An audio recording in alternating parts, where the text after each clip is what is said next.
Good morning and welcome to Thought for the Day on this Monday morning. And I have to say, this morning I'm a bit achy, and it's not to do with the coronavirus or anything like that, but having had a few days off, I've been busy in the garden, so it's a good ache, but just shows me that I'm not getting any younger. Today is a day of hope. Um, as we look forward to the Prime Minister's announcement later on today about the route out of lockdown, about how things are going, how we as a nation are dealing with COVID-19 and the trajectory that we're on. And thinking of hope just sort of led me to 1 Corinthians 13, because hope goes alongside faith and love.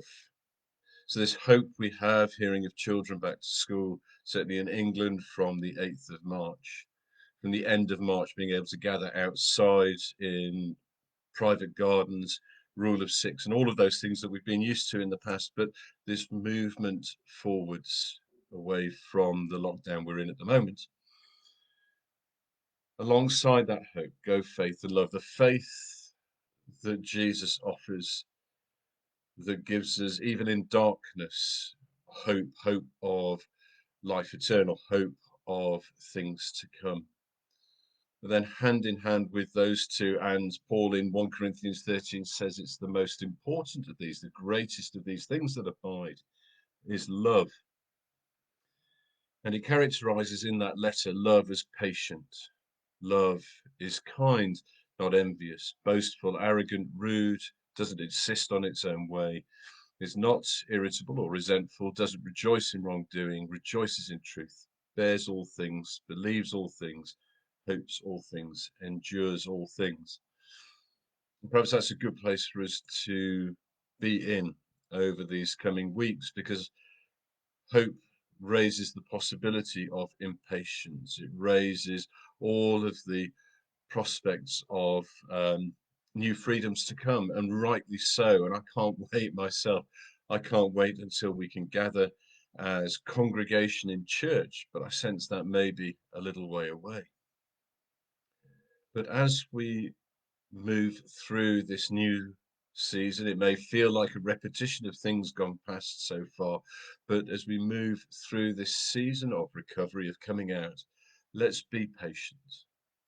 Let's take things the steps at a time that we're able to do, being thankful, being grateful for the progress that's been made that allows these steps a little bit as we go, but also mindful that we want to keep moving forwards as opposed to do things that send us back on that journey.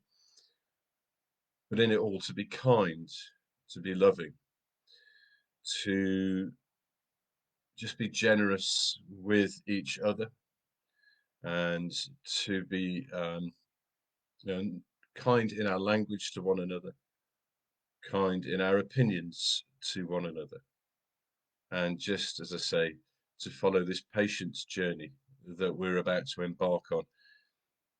But if you're anything like me, you can't wait to hear later on today what's in store for us, and to look at that with real hope, and to perhaps regain some of the energy that it can be hard to hold on to at the moment. So I pray you have a good week.